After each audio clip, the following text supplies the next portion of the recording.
If I had an ideal location, and there's very few of these places that I'm about to describe, but you want to be somewhere in the transition zone between a grassland biome and a mountainous or forested biome, because there you have kind of the best of both worlds in that you also have weather patterns that are going to be more amenable to growing food. It's not living in the mountains and growing food is not easy.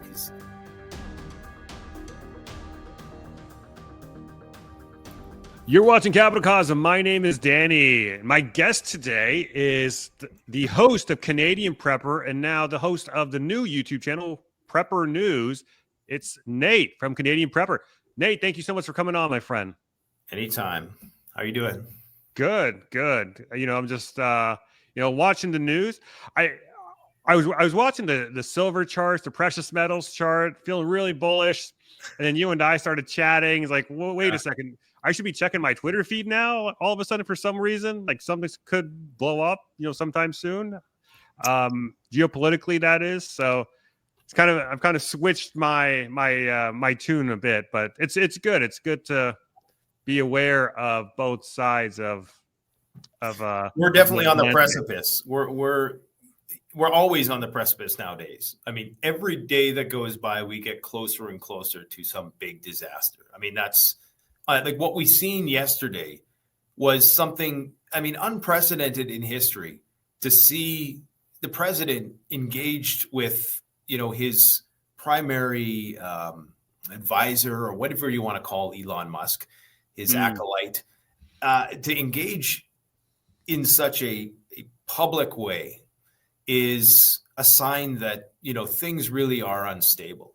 And that's not a political statement, because I understand that a lot of your viewers are of the Trump persuasion, as are mine.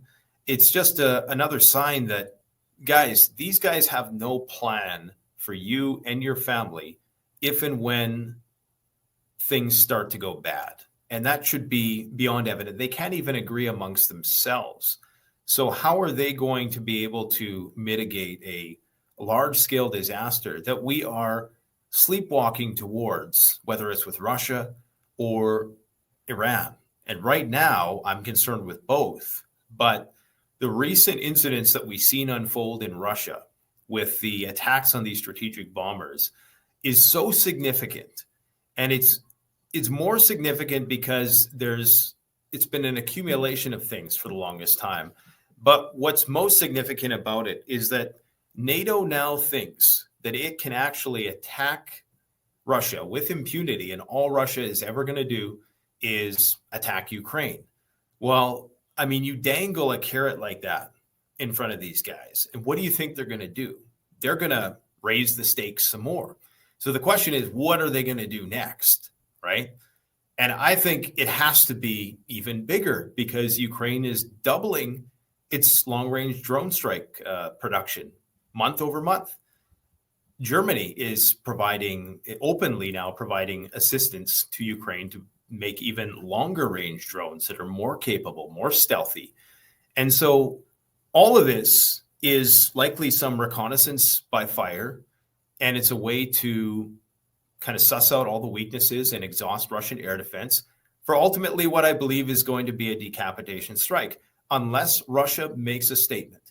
And if they don't make a statement soon, I expect that they're not going to have an opportunity, because both sides will be making very big statements. So a lot of Putin's advisors, and there's a certain camp inside Russia that's saying you have to do something drastic, whether that means raining down Orezhniks. Launch the Orezhniks. That's the slogan, isn't it? Launch the Orezhniks, or utilize a tactical nuclear warhead somewhere. Maybe do a demonstrative nuclear strike. Some people don't think that's enough. And knowing Putin, he's probably not going to do that, right? So what that means is that we're going to see more of these attacks. And we're going to continue to see it downplayed. And now that it's been normalized, that's the scariest part, because people just think that, we can just do this all day and Russia's not going to do anything. Eventually, they have to do something. And so the question is, when are they going to do something? So, yeah, I think that's why you're seeing, silver starting to pick up the pace, because silver is a metal of war. And ultimately, it's going to be in great demand moving forward, as is gold and all the precious metals. And whatever sort of shenanigans we're seeing in the markets, I don't even really pay attention to equities anymore, because it's like, it's completely detached from reality. Like, there's no, that more than anybody. So that's why we prepare for the worst, because if anybody can convince themselves that these guys who are duking it out in the public view, airing out their dirty laundry for the world to see, are going to be able to cooperate and muster the forces to meet the demands of their population, if and when, the consequences of their bad decisions come to fruition, then, people got another thing coming. So, that's why I'm glad to, address your audience and hopefully give them some tips on how they can prepare for what I think is pretty much inevitable at this point, which could be a short to mid to very long-term duration in terms of the disruption of services.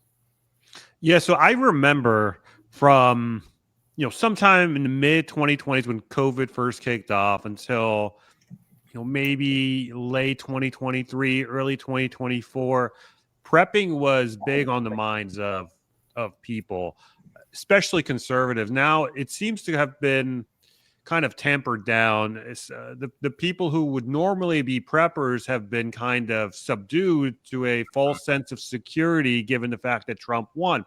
And don't get me wrong, I do believe Trump was a much better option than Kamala, but with Trump, we had all this hopefulness for peace around the world, but now it seems to be slowly but surely those prospects appear to be falling apart at the seams.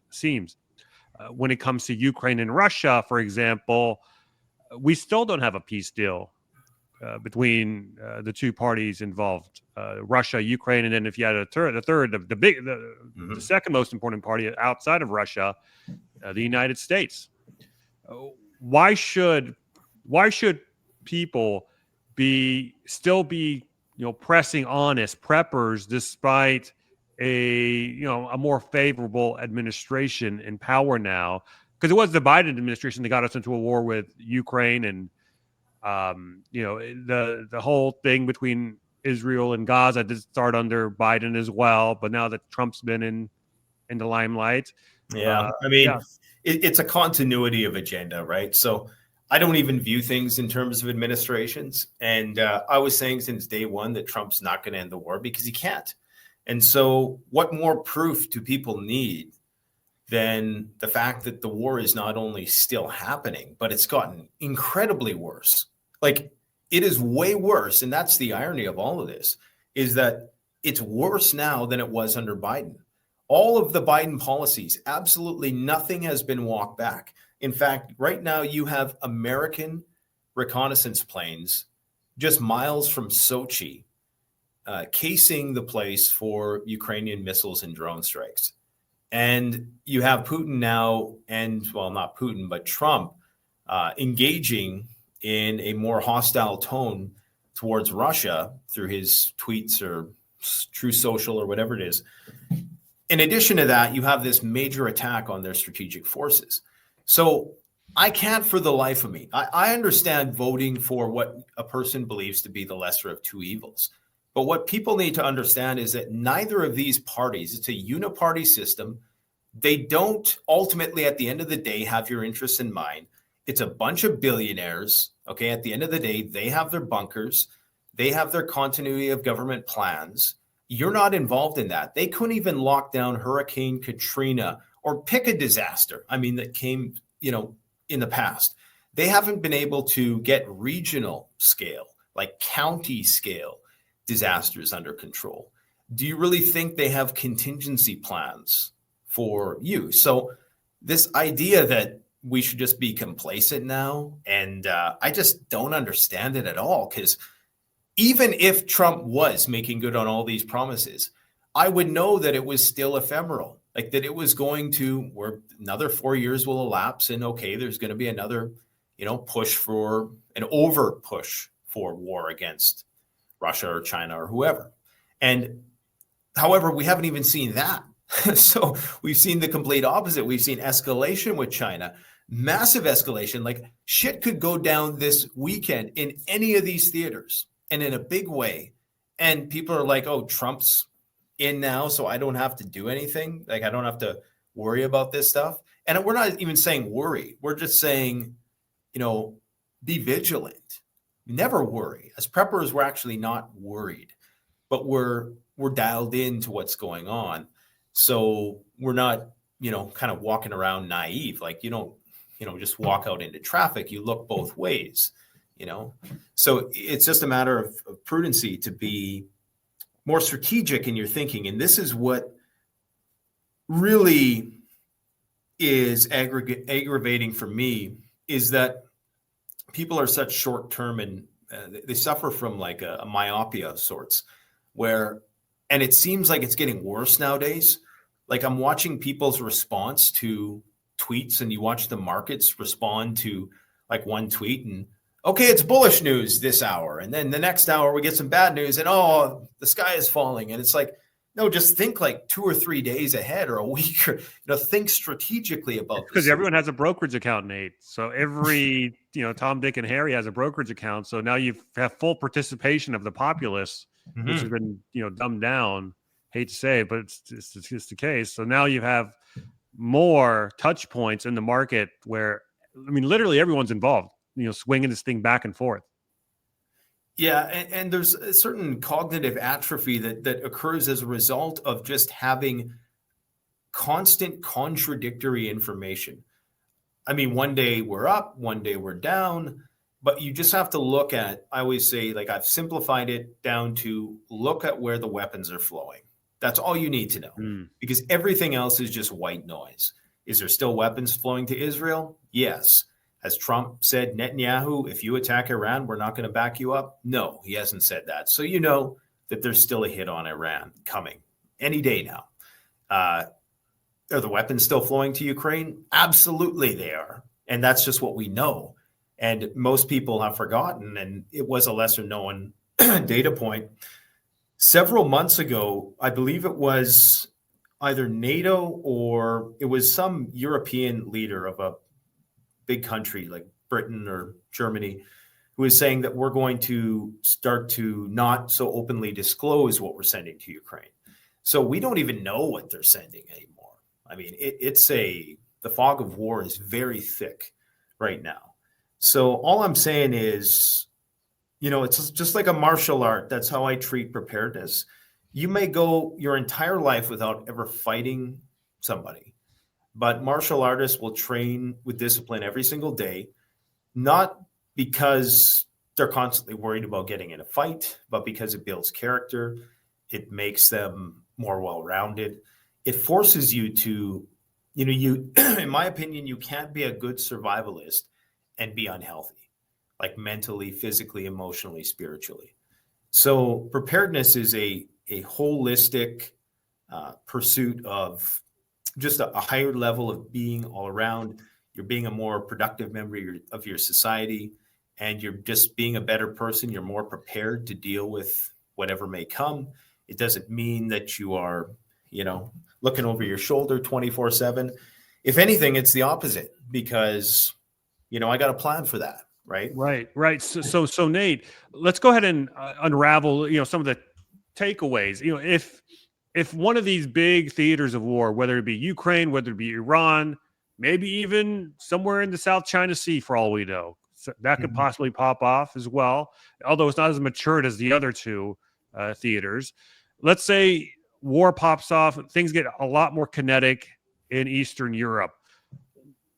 What does that mean for prepper? What should we have in our pantries? What are some of the SHTF, the S hitting the fan scenarios for those who aren't in the know? What are some of the scenarios that could come into play, grid down events, etc.? I want you to walk us through this, and how can someone prepare for these scenarios once any one of these theaters starts to pop off. And I suspect that once one pops off, it makes it more likely for the others to pop off as well. I want to get your take on that too. Yeah, like we really are entering a whole new world. I mean, war is just but one of the risks. I think the asymmetrical component of those wars, though, is going to be something that catches a lot of people off guard.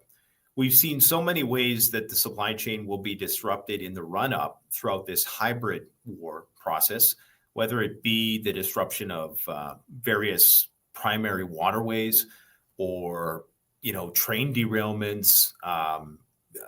You could have kinetic attacks on the power grid. Cyber is a big one. AI is a whole other dimension of complexity into this equation.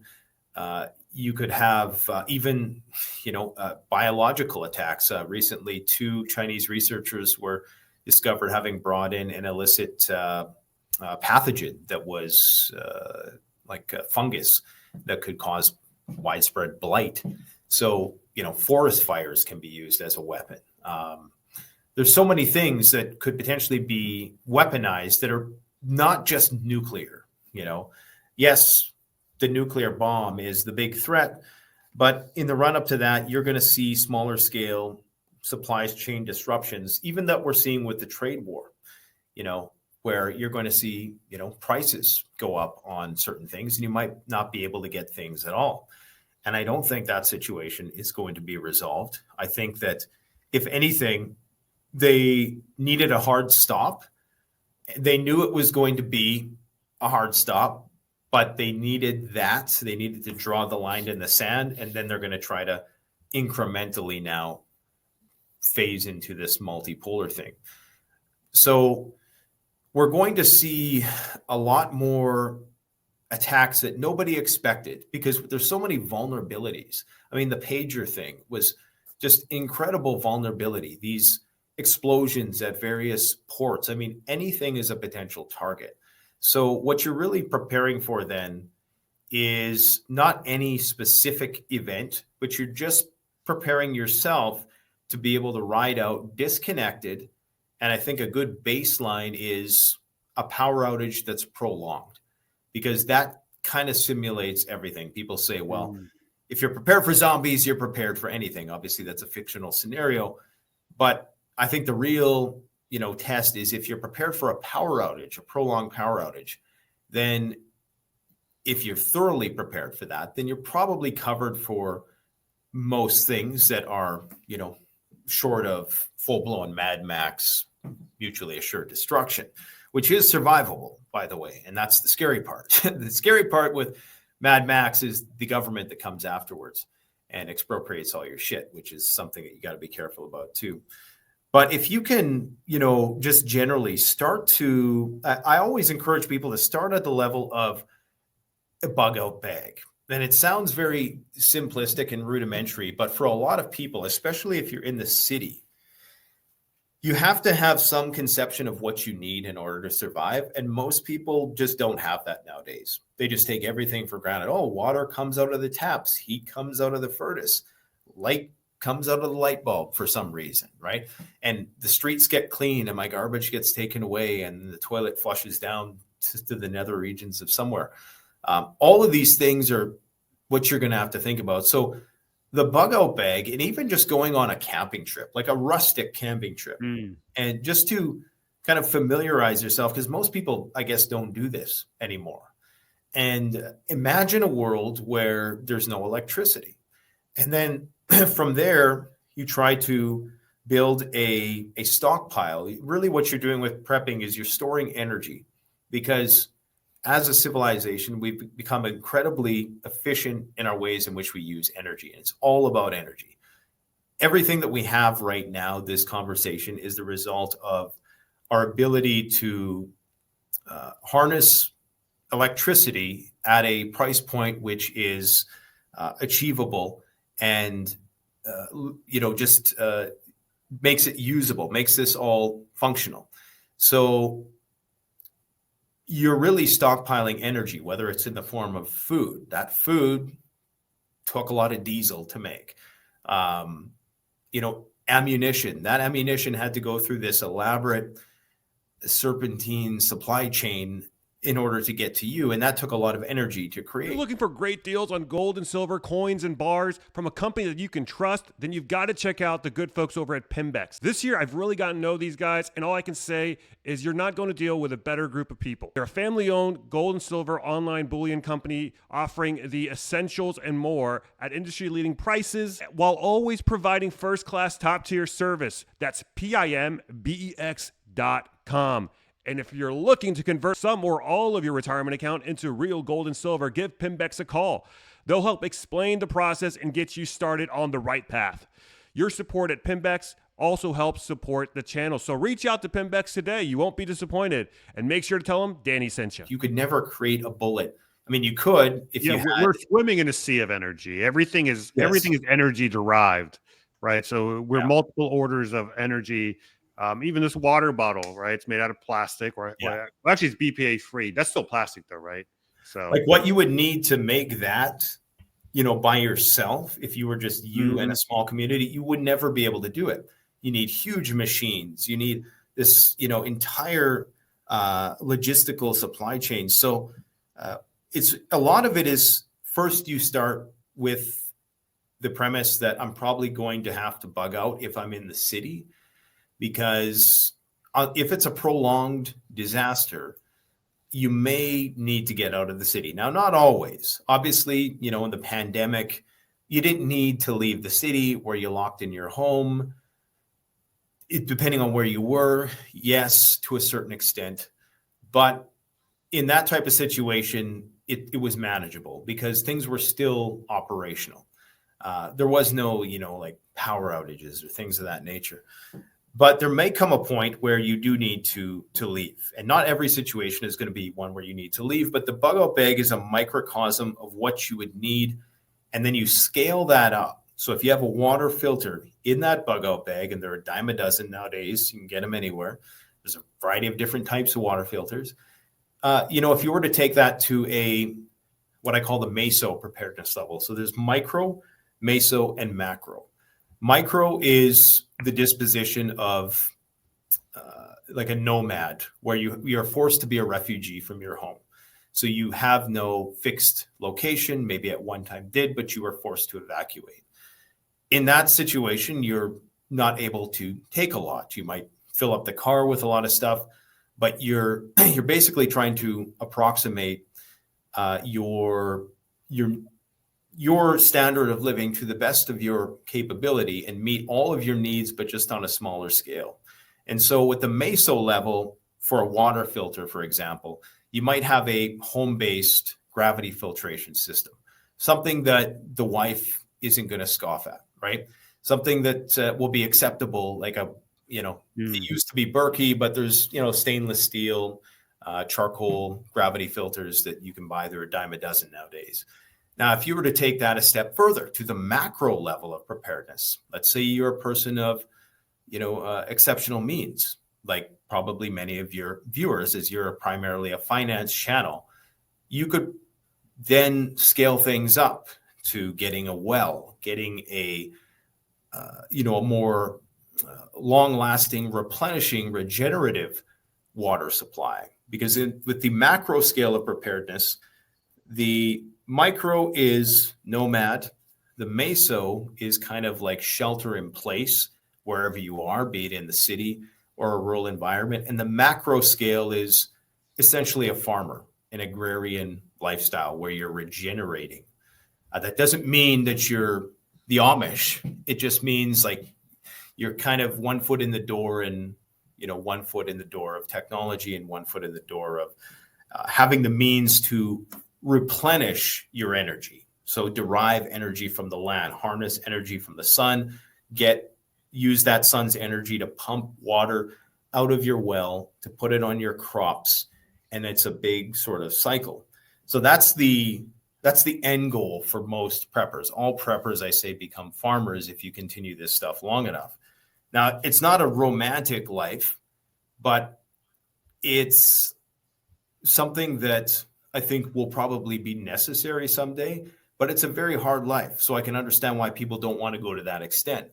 But in the very least, what I would advise people to do, in addition to stacking silver, is, silver and gold are big in the preparedness community because that's energy, right? That's so I've heard multiple perspective about this. I've interviewed Joel Scals, and he recommended fiat currency, cash, because it's something that the normies, that just regular people will be able to recognize as a means of exchange. But then I've heard other people who say, well, no, if you've got like junk silver, like old quarters and old silver, 90% silver quarters and half dollars and things of that nature, that's recognizable as money, but it also has a silver component to it, that could be a much better option. Where do you kind of stand on all this? Do you, in terms of prepping for the monetary future, are you just simply a gold stacker? It sounds like you stack both gold and silver. I don't know if you have a physical stacker. Yeah. I encourage, like, if you have income that is, excessive to what your needs are, then you can allocate that to wherever you want. I would probably gravitate towards something that its value was more stable over time, which would be something like gold and silver.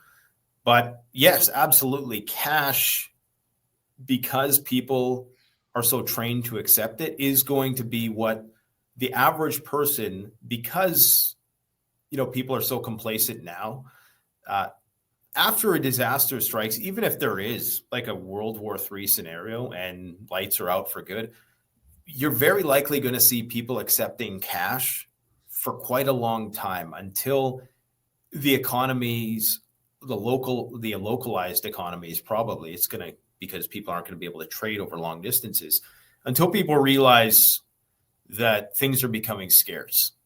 So absolutely, for you want to have a supply of cash. There's no doubt about that. And for the majority of situations that are disaster based in our modern world, those ATMs, they only have a certain amount of money in them.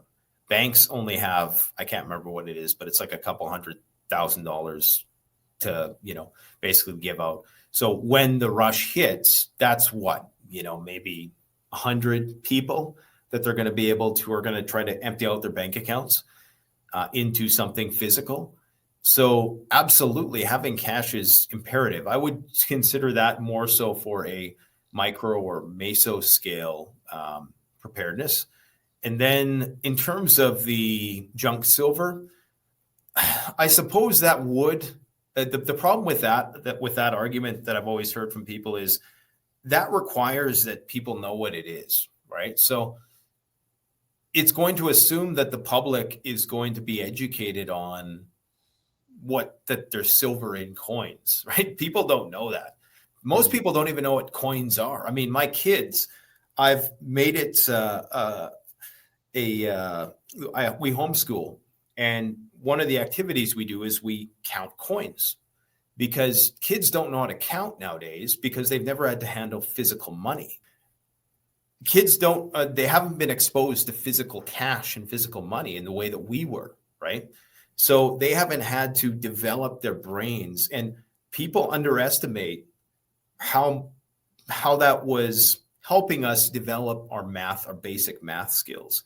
So anyways, most people don't know what junk silver is. Most people don't even care about silver. So to convince people to accept your junk silver, there would have to be some sort of public education on that in the run up to things getting bad. And maybe that'll happen. Like maybe, but it requires that in the transaction, the other person on the other side of that knows what it's worth. And I don't necessarily think, because then people are going to have to, confirm it is what it is. But yeah, silver probably is going to have some place. I would get silver more. Well, it's kind of like a plan B, though, isn't it? Because if nothing happens, in the event that nothing does happen, you still have a bunch of silver. But if something does happen, you have something recognizable. You could at the very least use it for its name value. 25 a quarter junk silver, you could still probably get like 25 cents out of it, bartering with the public. But granted, you would lose a significant chunk of its value in the process. But I totally Well, no, with the public, what I mean is that they would, if the public was educated this quarter, because now if you're going back to those times, a quarter, what is that going to get you in an SHTF world? Well, maybe that silver quarter gets you way more than a quarter would buy you right now, because it's won't be as inflated. Right. And it's, well, yeah, everything would be inflated relative to silver. So silver is not a bad investment at all. I mean, especially now at the price it is, there's an industrial demand. So silver is kind of one of those things that's good for Mad Max and Cyberpunk, because silver is one of the most widely used metals to build out the grid. So of course, as we're, trying to build out this elaborate grid even more, silver is going to be in huge demand. It's also going to be transactional to a certain extent, and it's more easy to denominate than gold. So yes, silver is going to be utilized. Gold for maybe, if you're wanting to store large amounts, that too, you have to worry about expropriation. You have to worry about just security. But I would never say it's a bad investment, because you just can't say it's a bad investment. Now, cryptocurrencies, I guess that's another story. I had a guest on recently who actually made one of the most convincing arguments to me for Bitcoin. And he said that gold is for war, Bitcoin is for flight. So you see people in the run up to war, central banks are buying gold. That's what people need to understand. The banks are buying gold. They're buying maybe a little bit of Bitcoin, but Bitcoin is used as a way to transfer money if you have to get the hell out of Dodge and you'd have to move a lot of money. And it's kind of a red herring, because if you look at it this, if you're the central banks, if you're a buyer in the market, the last thing you want is to alert the public that what you're buying, right? So you send them off on a red herring. Oh, we're opening up a Bitcoin reserve. First of all, why would you open up a reserve and announce it to the public while you're accumulating Bitcoin? Yeah. That would just jack up the price. You would normally want to, So one way to look at it is perhaps they're letting this language out to get people to divert their attention away from the PMs, the precious metals, while they accumulate precious metals in tandem while the public accumulates Bitcoin. It's definitely possible. I mean, if you look at the market caps of silver and or Bitcoin and all of crypto, what is it, like 3 trillion or something?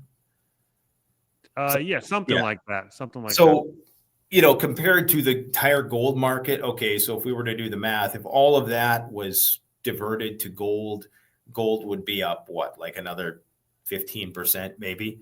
Yeah. Or silver. So it is a diversionary tactic. I mean, the fact that we don't know who made it is the biggest red flag. The fact that it came out during the financial crisis in 2008, I mean, let's get real. This is the delusion that we live under. We're a generation who watches wrestling and either thinks it's real or is entertained by it. It doesn't matter.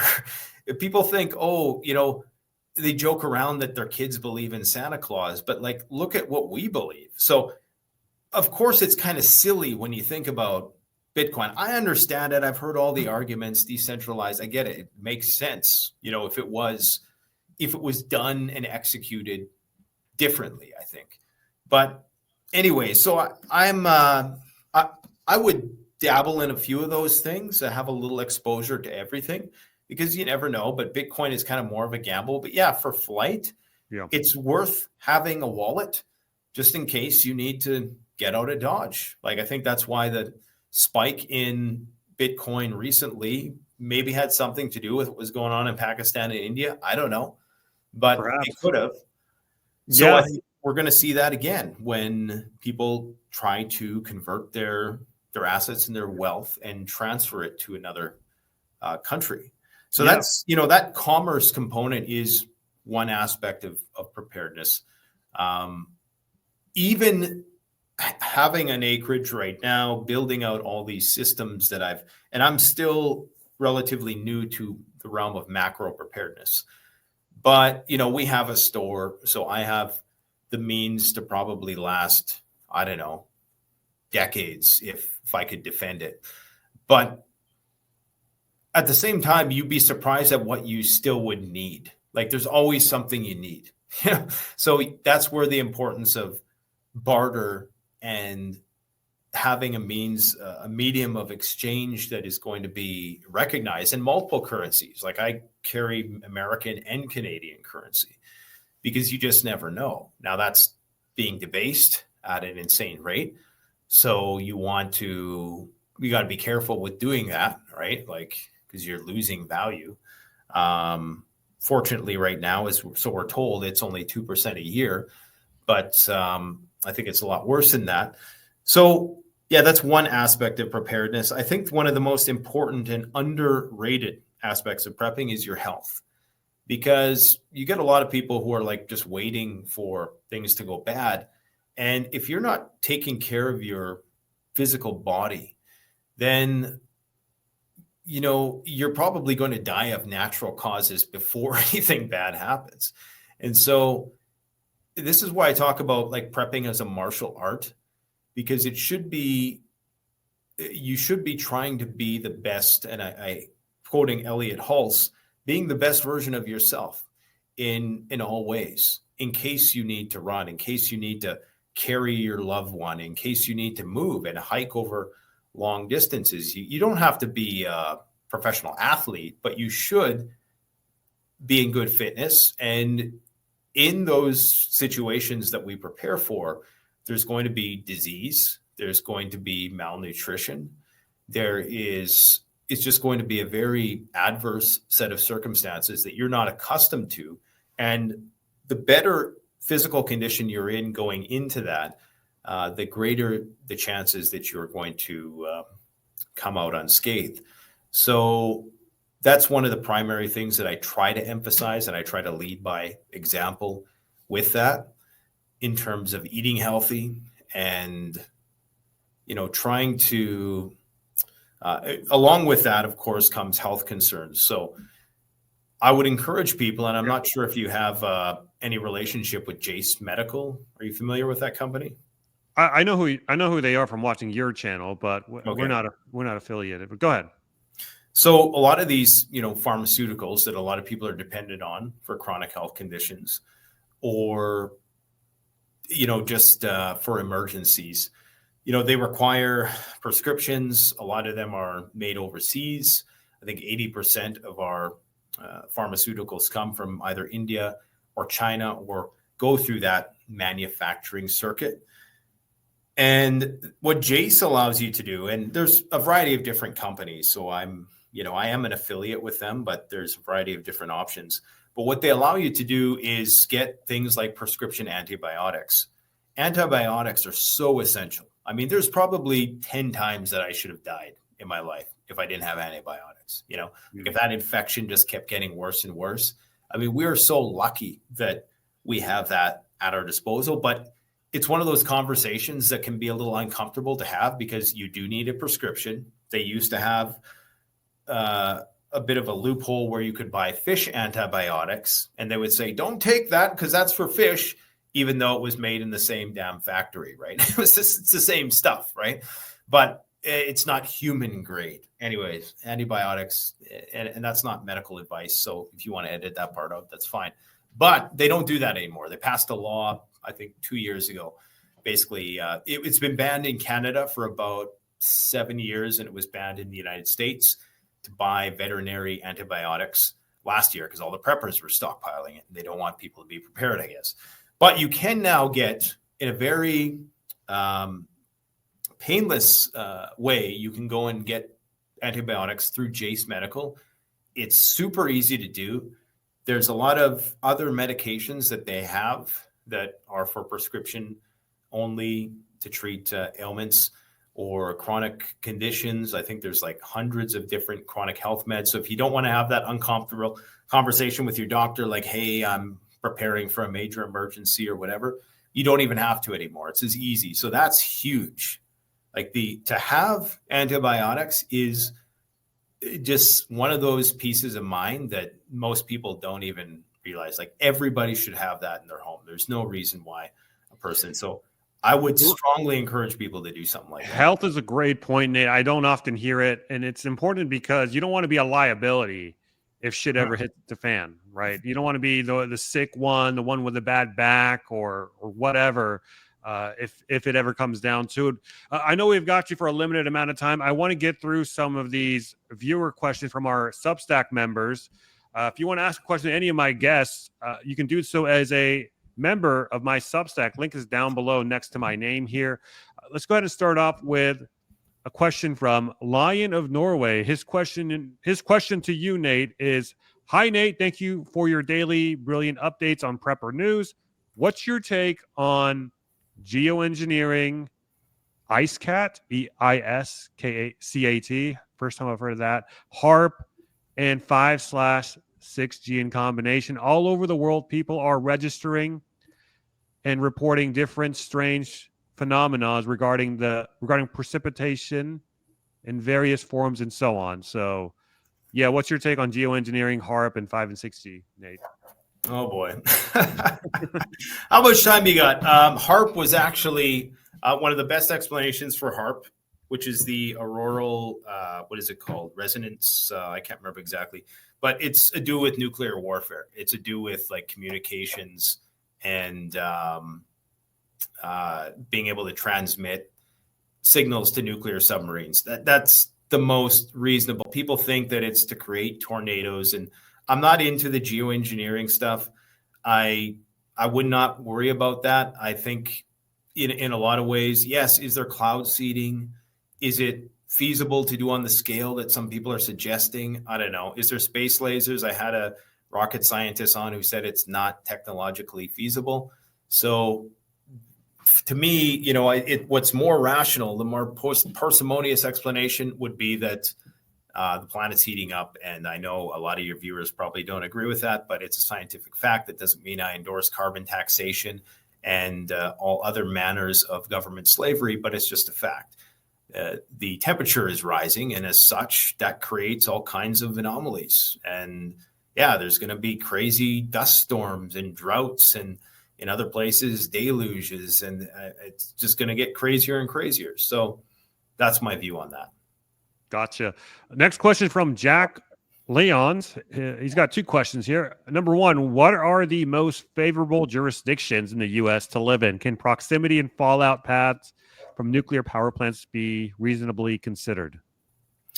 Yeah, that's the biggest nightmare scenario, is not the fallout itself, which is actually more or less survivable because it's going to dissipate depending on whether or not they're ground-based nuclear detonations, or I think there will be, contamination and things of a longer half-life.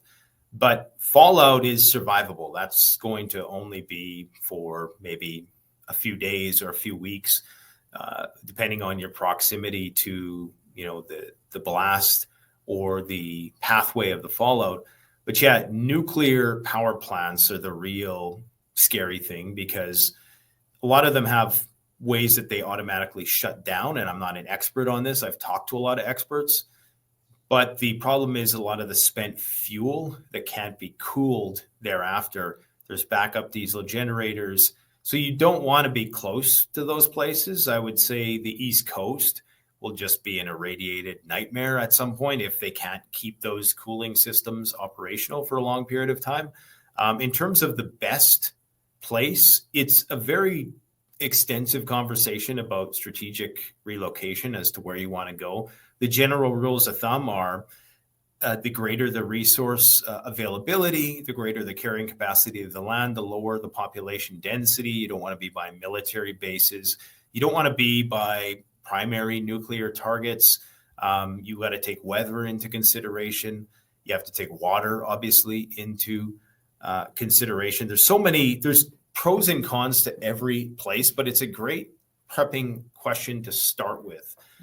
I would say that if I had an ideal location, and there's very few of these places that I'm about to describe, but you want to be somewhere in the transition zone between a grassland biome and a mountainous or forested biome, because there you have kind of the best of both worlds, in that you also have weather patterns that are going to be more amenable to growing food. It's not living in the mountains and growing food is not easy because long winters, you don't get a lot of sunlight depending on where you are in said mountain. The hunting isn't as good as people think. There's hunting, but if you have like grasslands, you have place to do animal husbandry. You can you have lines of sight, so you can hunt. You get kind of the best of both worlds, and usually these places are of low population density. So what I would encourage people to do, even if you don't have to buy the acreage with the property, with the house built on it, even if you just get some land, because a good way to look at it is in an SHTF situation, in full-blown SHTF, what is most valuable now will be least valuable then. So what's the most valuable piece of real estate in New York City? Well, it's probably something on, what do they call it, Billionaire Row or something, where it's one of these little skinny high-rise buildings, that requires an incredible amount of energy to keep it heated or cooled or powered and pumping water up there. That is going to be the least desirable place to be when the diesel stops flowing. The best place to be now, that's probably the best place to be now. You get the nicest view. You got a jacuzzi out in your patio, you got all of the amenities. But the worst place to be right now is in the sticks because it sucks living in the bush. It's not fun. It's nice to look at, but it's not fun to live at. However, if it were to get down to crunch time, that would be the most valuable place. And that's great because that means you can get a piece of it relatively cheap. There's places in Montana that are incredibly cheap for what you're getting. Just make sure there's water on it, at least well water. Preferably to have above ground water, but as long as you have well water and a way to pump it up with electricity, if you have solar, you can do that. But even just get a little piece of land. You can get land relatively cheap. Depending on how you do it and who you listen to, you can get away. You could live off of 10 acres probably. I'd probably suggest 40 to 160. And that might seem like a lot, but it depends on what you're using it for. So,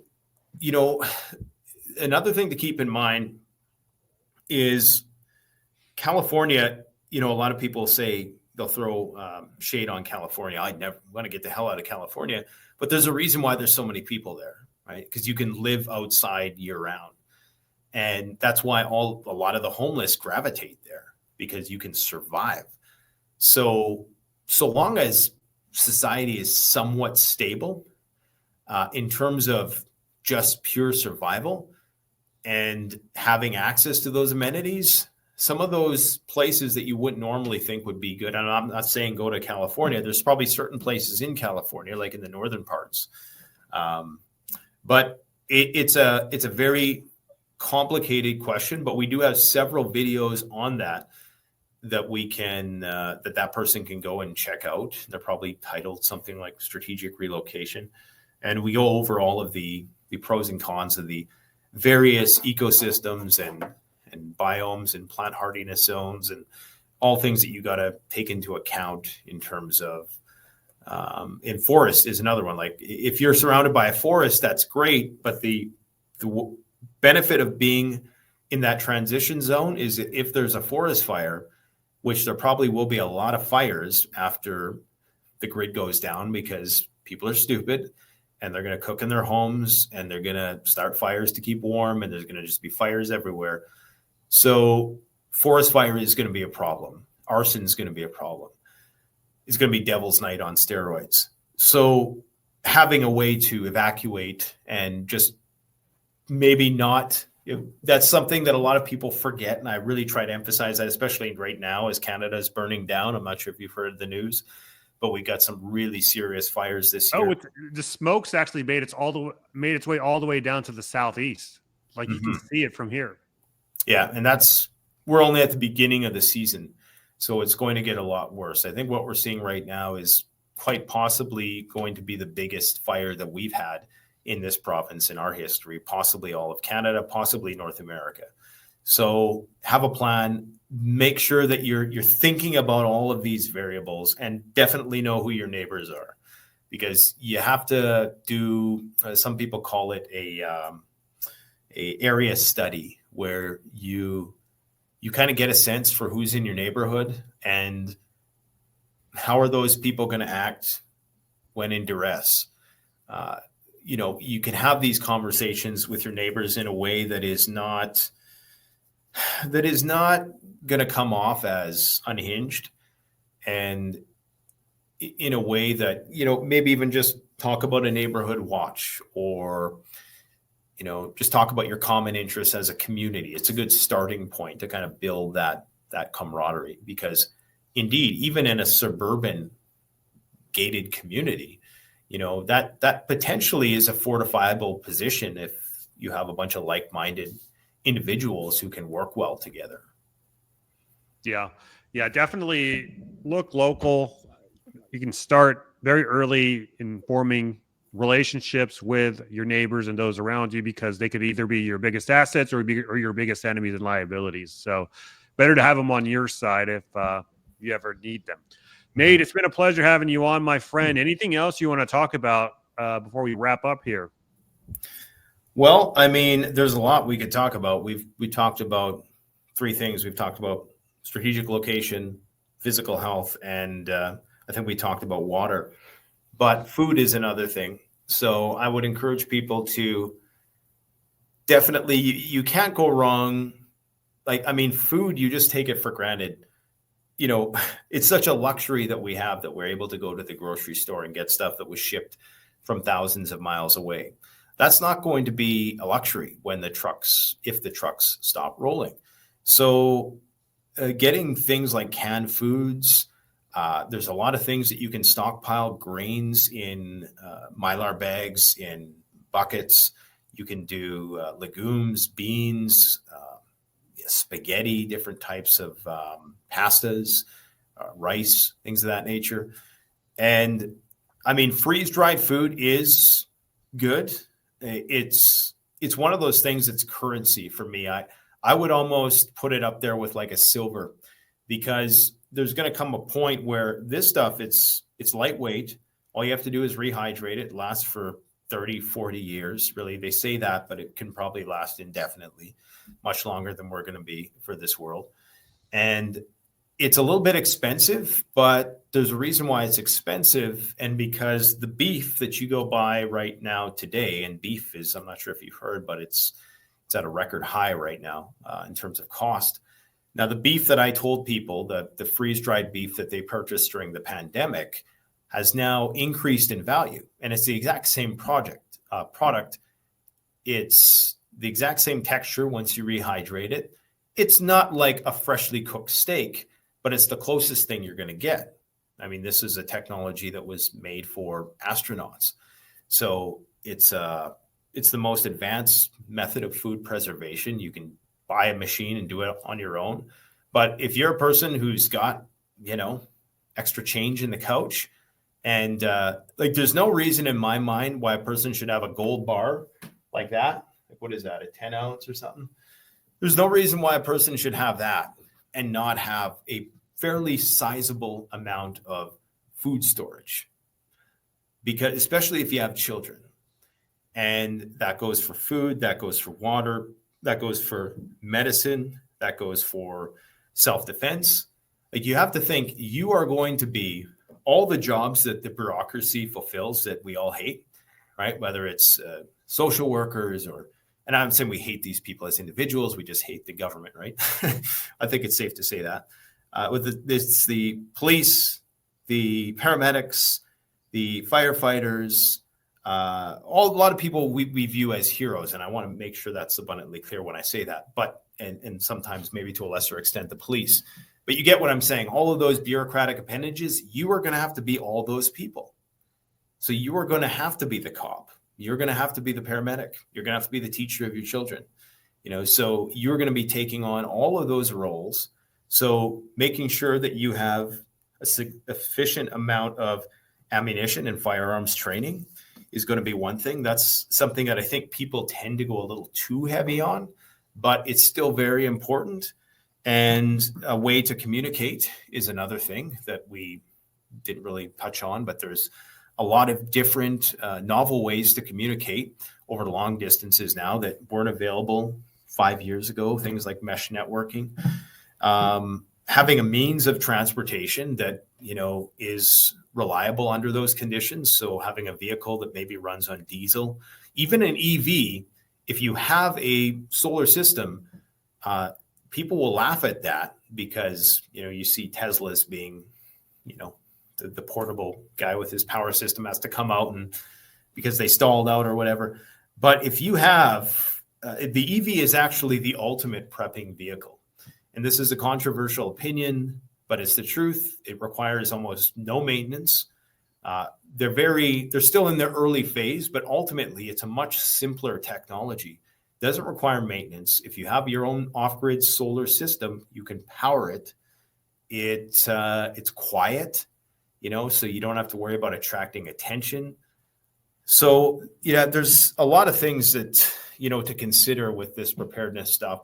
If people do want more information, go check out the Canadian Prepper channel in particular, and look for the thumbnails with the video with the blue strip on the side. I've since split the channels for reasons that we talked about beforehand.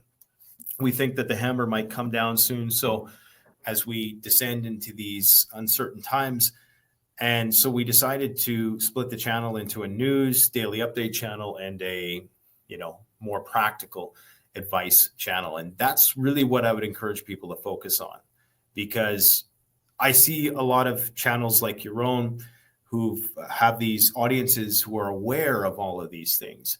But then I don't see people, it's always amazing to me that people aren't taking that extra step in thinking, okay, I know how crazy things are, right? I should probably be preparing for if they get a little crazier. Because, you know, if you got people who are not confident in the monetary system, and that is the basis of the entire pyramid, everything, you know, derives from that. From that. So all manners of all of our problems are derived from the fiat-based system, arguably, in some way, shape, or form, I suppose you could say. I mean, some people might debate that, but you know what I mean. So there's no reason, there's no excuse not to sell half a Bitcoin, get yourself squared away, you know, sell half a kilo of gold, get yourself squared away, forget about it. It's always going to be stuff that you're going to be able to use.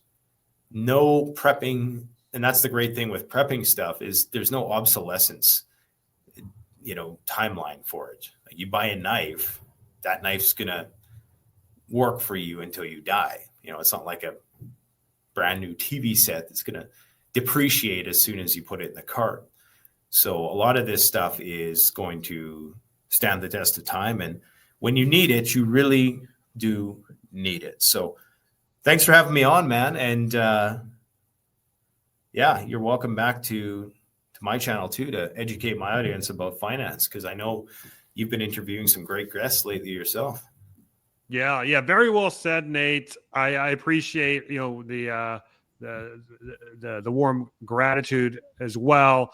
You know, always a good educational experience whenever we have you on, especially when it comes to the nitty gritty of the prepping world. That I think people just understand the facade around prepping, but you really shine light on all the deep, dark details that most people tend to gloss on over. So I think it's a very healthy perspective to have. And put it this way.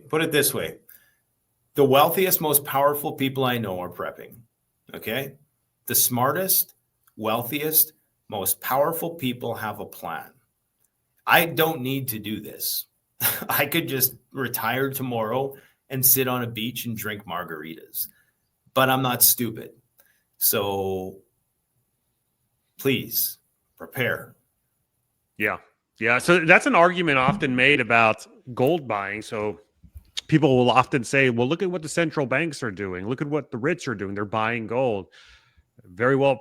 The government's the biggest prepper, man. Yeah.